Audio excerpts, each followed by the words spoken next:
ইসরায়েলের aerospace industry বা IAI স্থাপনা লক্ষ্য করে হামলা চালানোর দাবি করেছে ইরান। ইসরায়েলের রাষ্ট্রীয় মালিকানাধীন এই প্রতিরক্ষা ও মহাকাশ গবেষণা সংস্থায় হতাহতের বিষয়ে তাৎক্ষণিকভাবে কিছু জানা যায়নি। ইরানের সরকারি সংবাদ সংস্থার কাছে পাঠানো এক বিবৃতিতে দেশটির সেনাবাহিনী দাবি করে তারা ইসরায়েলের বেন গুরিয়ন বিমানবন্দরের কাছে অবস্থিত আইএআই এর স্থাপনায় ড্রোন হামলা চালিয়েছে।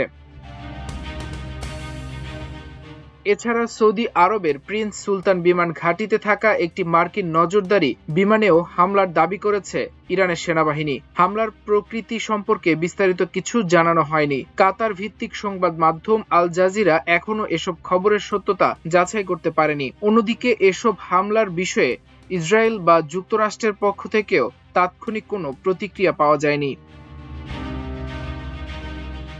তবে ইসরায়েলের সামরিক বাহিনী জানিয়েছে ইরান থেকে তাদের দেশের দিকে নতুন করে ক্ষেপণাস্ত্র ছোড়া হয়েছে। দেশটির সংবাদ মাধ্যমের তথ্য মতে স্থানীয় সময় রোববার মধ্যরাতের পর ইরানের দিক থেকে এটি ৮ম দফার হামলা।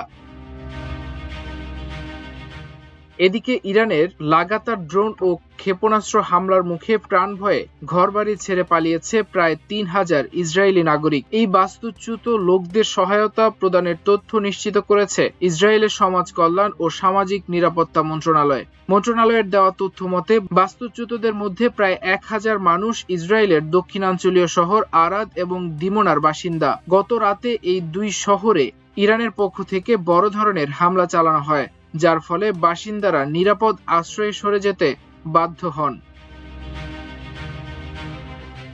ইসরায়েলি জরুরি সেবা সংস্থাগুলোর তথ্য অনুযায়ী আরাদ ও দিমোনা শহরে গতকাল ইরানের হামলায় অন্তত ১৮০ জন আহত হয়েছেন। আহতদের উদ্ধার করে স্থানীয় বিভিন্ন হাসপাতালে ভর্তি করা হয়েছে। বাস্তুচ্যুত নাগরিকদের জন্য অস্থায়ী আশ্রয়কেন্দ্র এবং জরুরি ত্রাণ সহায়তা কার্যক্রম শুরু করেছে সরকার। গত ২৮ ফেব্রুয়ারি ইরান জুড়ে যুক্তরাষ্ট্র ও ইসরায়েলের হামলার পর থেকে মধ্যপ্রাচ্যে যে যুদ্ধাবস্থা তৈরি হয়েছে এটি তারই ধারাবাহিকতা।